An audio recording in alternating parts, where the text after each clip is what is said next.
Mesharala, before we go into this lesson, we give all honor, all glory, and all praises to Yahweh, Bahasham, Yahweh Shai, Bahasham, Rakakodash. We give double honor to the apostles and prophets and elders of GMS Camp, better known as Great Millstone, for they bring forth the 100% truth that have been currently edified under.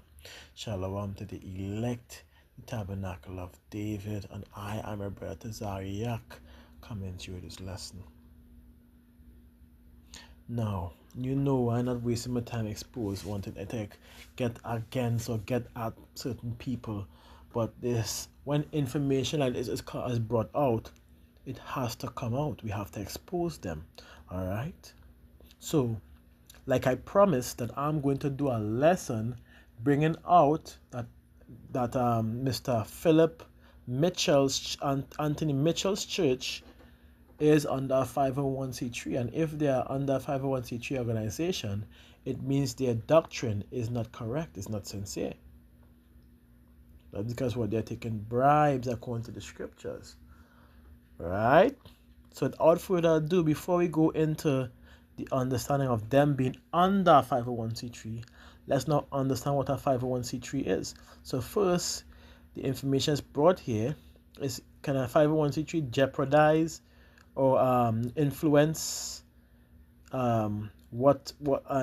influence what an organization may teach or can teach? And it says yes, a 501c3 organization while generally permitted to engage in educational activities can face limitations. Can face what? Limitations and potential risks if its educational content varies, right, into partisans political campaign activity, which is PPCA, or substantial lobbying. While not outright prohibited, engaging in such activities can jeopardize their tax exemption status. Oh, would you look at that? Would you look at that? So in other words, they do have limitations as to what they can bring out and what they can't bring out. What are these limitations to these organizations called churches that is under 501c3? Let's get even a little bit deeper. We need to find this information out as we're supposed to, and then we'll expose them. So, being right here, Salah, it says, oh my goodness, 501c3. I'm glad it made the correction. You see what? But it made the correction. Yes, a 501c3. The question is, can a 501c3 influence a church? What information to teach? And it says, yes, a 501c3 status can influence what a church teaches. Let's keep going. But under certain legal and financial conditions. Here's a clear breakdown. What 501c3 does not directly control, it does not explicitly dictate the doctrine. The IRS does not monitor sermons or tell churches what scriptures to read or avoid.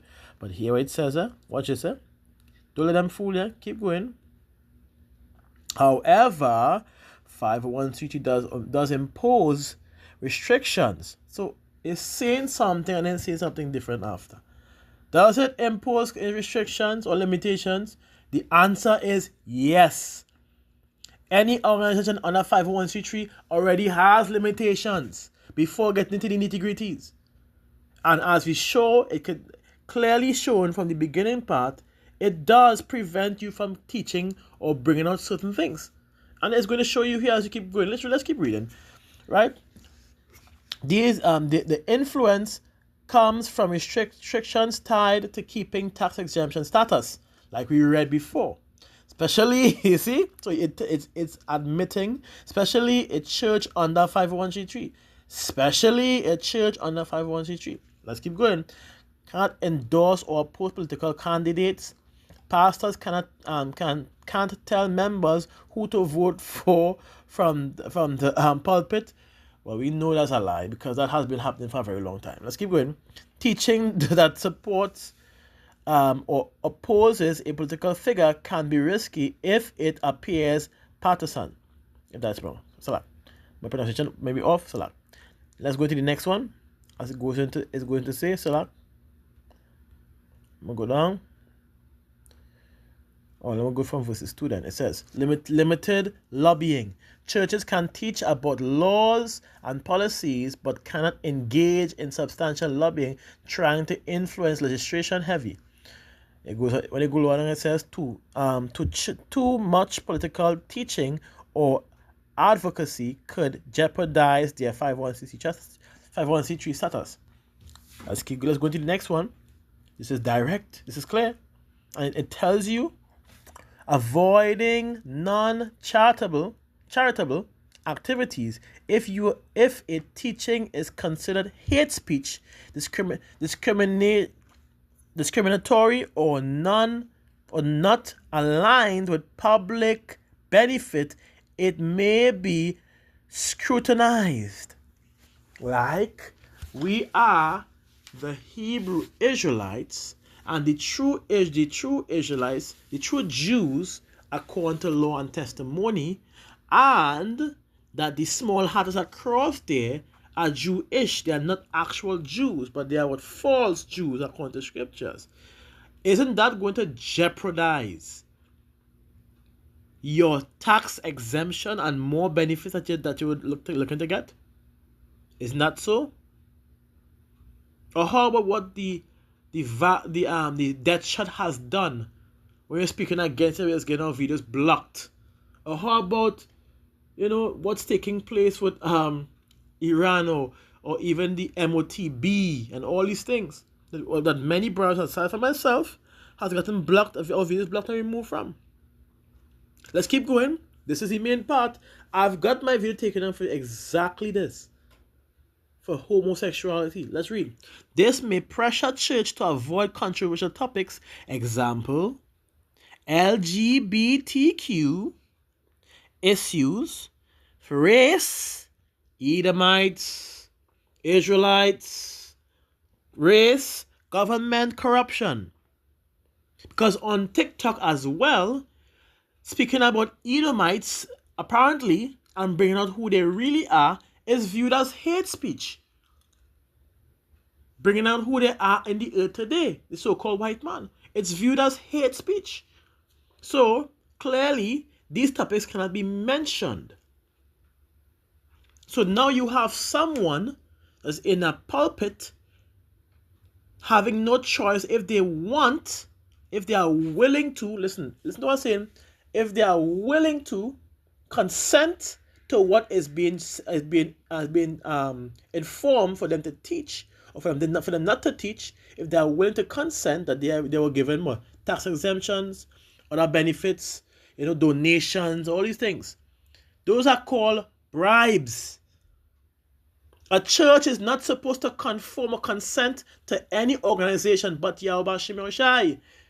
That's what you call bribe. People, open your brain. Anything that limits you from bringing out the truth with an added benefit at the end to it, it's a bribe. Because let's get some more information on this.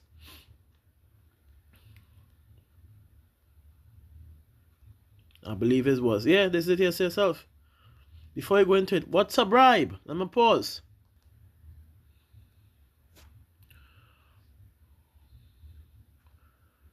A bribe is something of value such as money, gifts, favors, or services offered, given, or received to influence the action or decision of someone in a position of power or responsibility, especially unethical or illegal.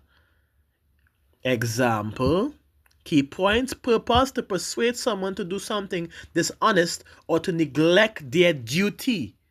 You have been neglecting your duty, all because to receive a tax exemption, all because you want additional donations to increase your wealth in your churches.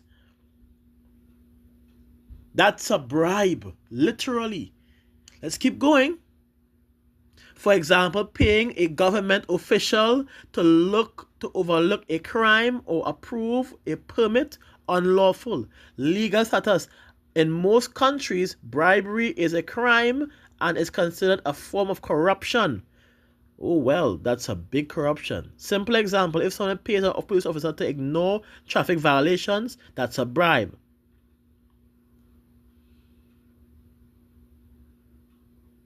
Need I say more?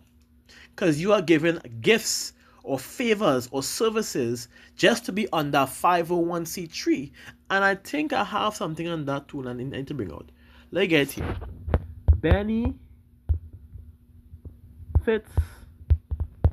of 501c3. C3. I keep putting the wrong thing. Next, now I put 601 last time, so luck. However, there are many benefits of 501c3 status for organizations, especially churches and non-profits under U.S. federal tax exemption. The organization does not pay federal income tax on income related to its exempt purpose. Some states also grant state and local tax exemption as well. Donations are tax deductible. Donors can deduct contributions to a 501c3 on their federal income tax returns. This encourages more giving from individuals and cooperation. Eligibility for grants and fundings. Okay. Need we continue? You're making it more obvious. And here's the main point as a direct now. Churches and non-profit organizations, basically. Right? Let's keep going. Many government agencies and private foundations only fund 501c3 organizations. Being 501c3 helps access grants, donor advised funds, and other charitable resources. Discount and perks. Eligibility for non-profit rates on things like postage, USPS non-profit mailing rates, software and tech, example Google and Microsoft and Zoom. Advising credits and Google ads for non-profit. Do we need to continue? Let's continue the name. Public credibility and trust. Last one, limited liability.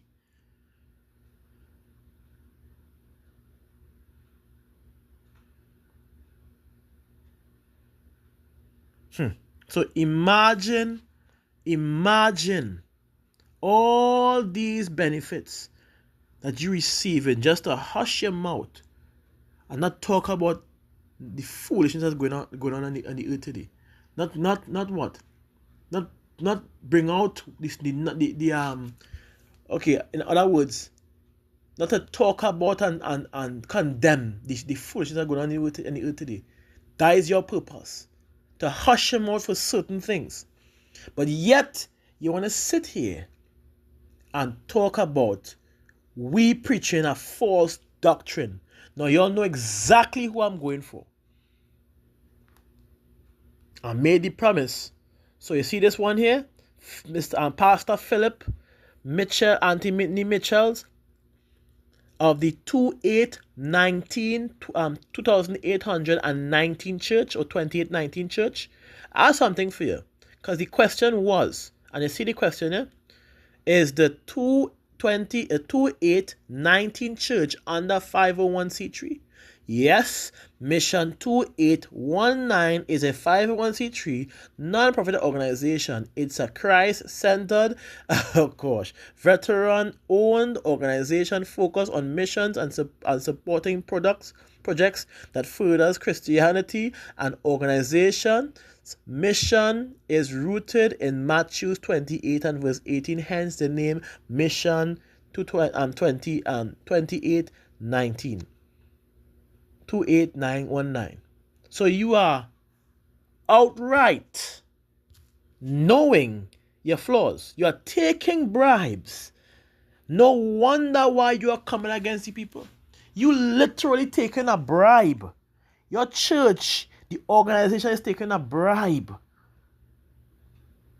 that you are own. You're taking a bribe.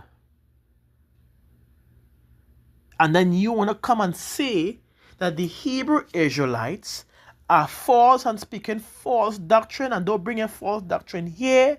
And then how, really? That makes any sense? Let me not forget what the scriptures say now. Before you go and call this and bring out this foolishness, let not forget what the scriptures say.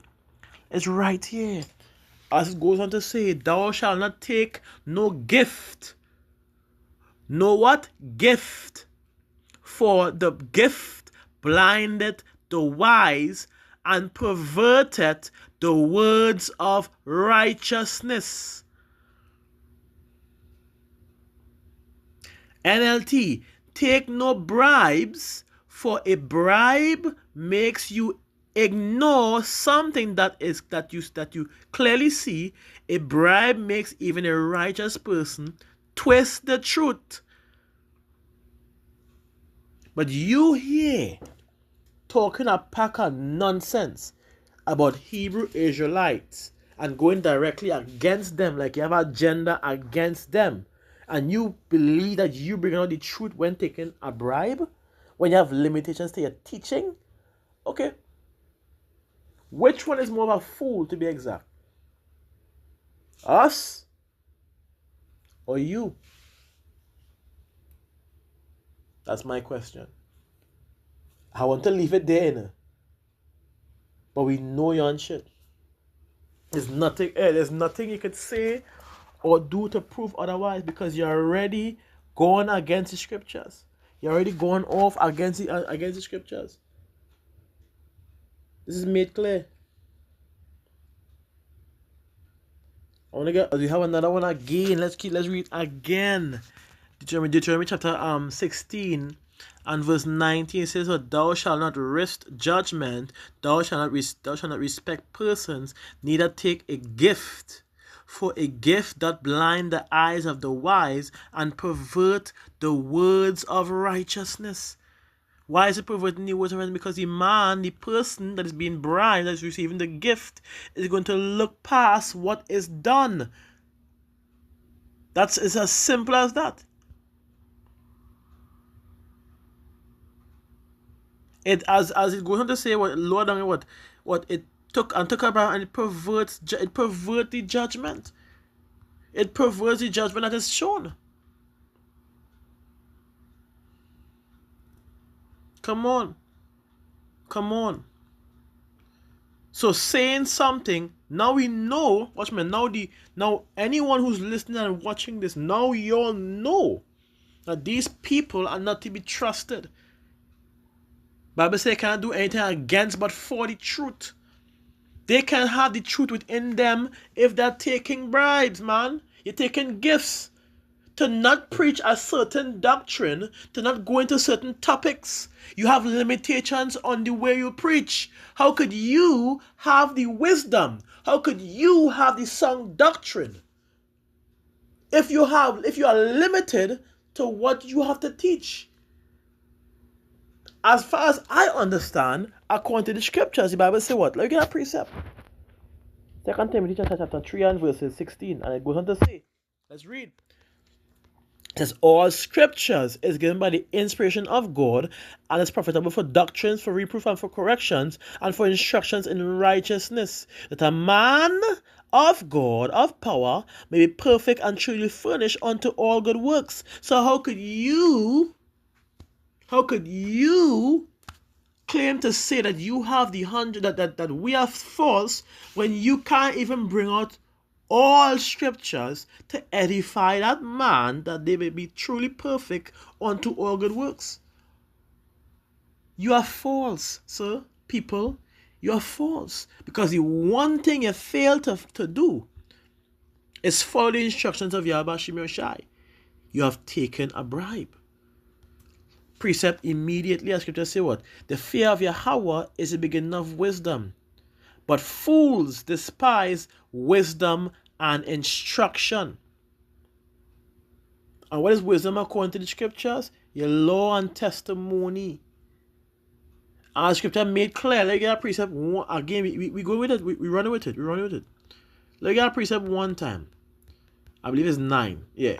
He that turneth away his ear from hearing the law, even his prayer shall be an abomination. So you're already out. Your light's already out. You're just waiting to come to pass. You are preserved for your destruction according to the scriptures. Because of your foolishness, and you're teaching the people, Yahweh Shem Shai's people, to not go on and not to listen to the true understanding of the scriptures, really. Your judgment is going to come so harsh, so severe, and you wouldn't even see it coming, if you keep up with that bullshit. I'm telling you. Don't mind me speak harsh. The Bible say what? Though I be rude in speech, but not in knowledge, not in wisdom. Though we be harsh in the way we say things, you could fact check it yourself. It's there. What about you? So this folly, this nonsense where you're going through here, you're out. You're out. Your light's out already. The moment you take the bribe, you done break the law already against the law. What the Bible tell you? They got a precept, right? For those who think they could do whatever they want and still get benefits. Let me read it. Straight up. He had commanded no man to do wickedly, neither had he given any man license to sin. As far as I know, according to history and according to the scriptures, any man who was teaching the Israelites or their people against Yahweh Shem Shai usually end up with a harsh judgment in the end, so that every one of them could remember them by. Literally. If you don't read the stories, even going into where the wicked Jakes persuaded their own people to go against the Yahweh Shem Shai and to conform to what the other customs and religions and ways and idols of these heathens. You are nothing different. And your judgment is going to come to pass. It's going to be where everybody could see. So I hope this lesson, simple, short, is edifying. I will say Shalom Yasharala, Kal Halalyam, Yahweh, Bahasham Yahushai, Bahasham Rakakodash. We give double honor to the apostles and prophets and elders of James Camp, but to know as great minister for the being for the 100% truth that have been currently edified under. Shalom to the elect, Tabernacle of David and Arabet to Zariach. Before I say Shalom, notice everything that I brought up and brought out is correct. Let me go back just to make sure. Yeah, let me go back just to make sure. Let me hit that one time yet again. Just say, see it for yourself. I'm not afraid because it's there, literally. And watch me, it's there.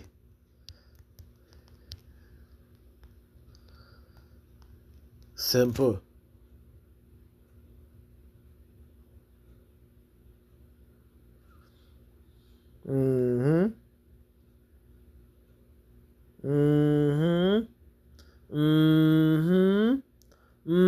Right there. Look. Let keep going. Look.